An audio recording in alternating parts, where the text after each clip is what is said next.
Hey guys, welcome back to our channel. It's Emmett and Meg. And today we have our discussion about episode 1 and 2 of Loki. We're just coming at you from a vacation. Yeah, we're on vacation, so this is a new place. I'm really enjoying the show so far. What about you, Meg? I'm also really enjoying the show so far. Great. Obviously, the first episode wasn't as good as the second episode because they had to get Loki back to where he was at the end of Thor Ragnarok. Like in Infinity War when he died. Yeah, I thought it was pretty amazing the way that they got the character from 2012 Avengers Loki.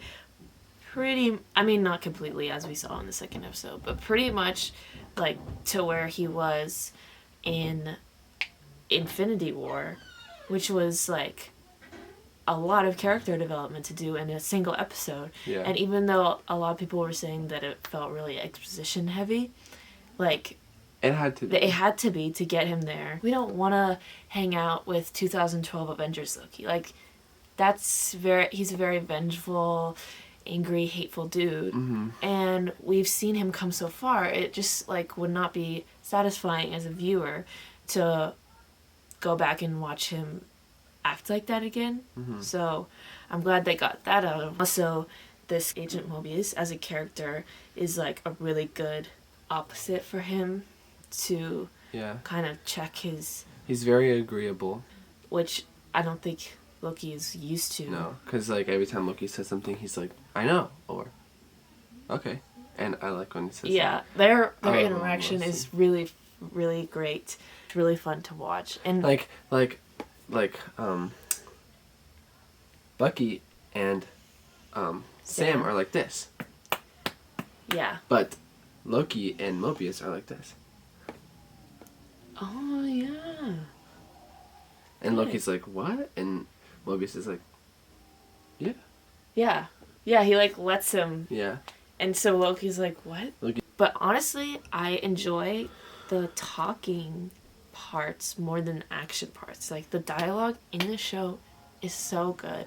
One of my favorite scenes, I think, so far from both episodes was the scene where they're in the little cafeteria type thing, and Mobius and Loki are... The second episode, right? In the second episode, where they're talking about existence and the chaos of existence and how...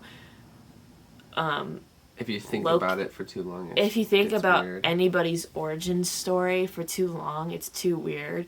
And I thought that was a great thing to not only apply to, like, the real world. Like, if you think about anything for too long, it's like, whoa. But also to the MCU, kind of just as, like, if you think about anything too long, it's like, if you think about how someone actually got their powers for too long, just don't think about it too long. Mm-hmm. It's a confusing show. I'm having, like, trouble keeping up with it sometimes. But yeah, I'm gonna have to rewatch for a couple of those conversations. I was really excited to see Hunter C20, I think her name was, because she's from Utopia on Amazon Prime. I've heard of that, but I recognized her too. Yeah, that's the only thing I've seen her in, but I really liked her in that. She's really cool. Can't wait to see what the timekeepers are. Yeah. So to me, like when Hunter C20 was like, I gave it away. I gave where they are, like where the timekeepers are and what they're doing or whatever she said. I feel like we brushed over that really quickly. That's kind of a huge thing. Yeah.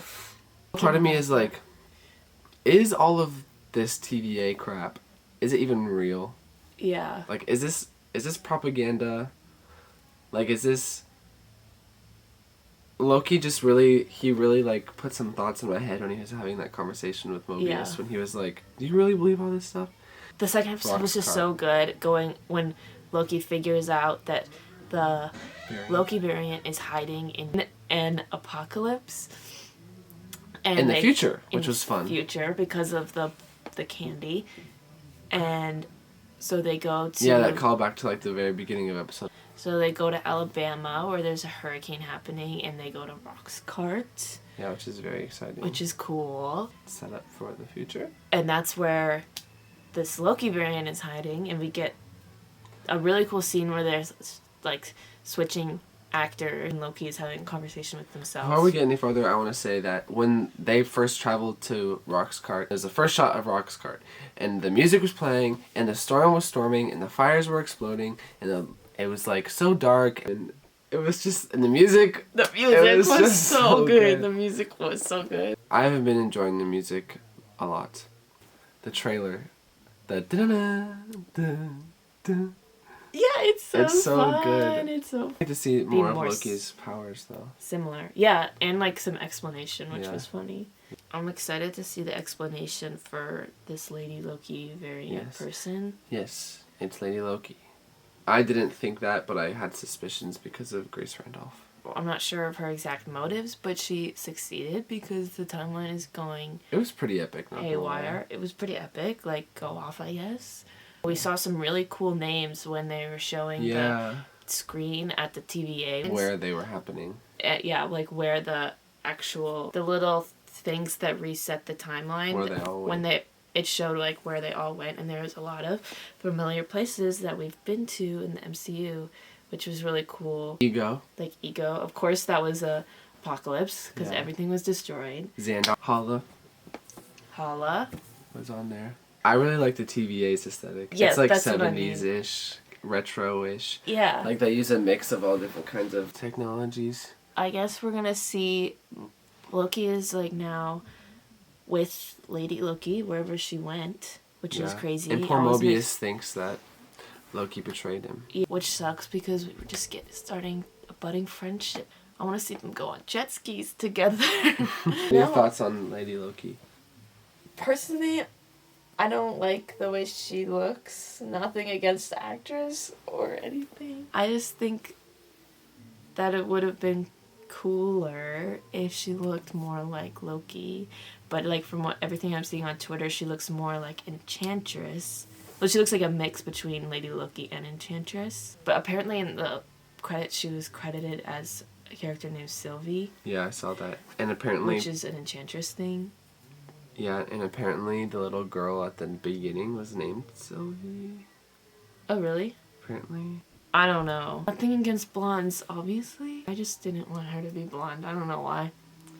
I have nothing against her. Like, women can do no wrong for me. Yeah. So that's just my deal. Emmett's just happy that there's another female character. And so am I, but I just feel bad for saying that. I just want her to have black hair. Yeah, which makes sense. It's like understandable. But it's like fine, I guess. But also she can change her appearance. So maybe she'll like change her hair color later. Or change whatever she wants, I don't know. That'll be fun. I would enjoy that. But it's okay. It's still really great. I loved it. I had so much fun watching it. Okay. Well, I think we really enjoyed it. Yeah. We'll probably post more videos on Loki. Yeah, I don't know if we'll do like individual. We'll see. Or grouped together. Like this one will be 1 and 2. Catch you guys next time.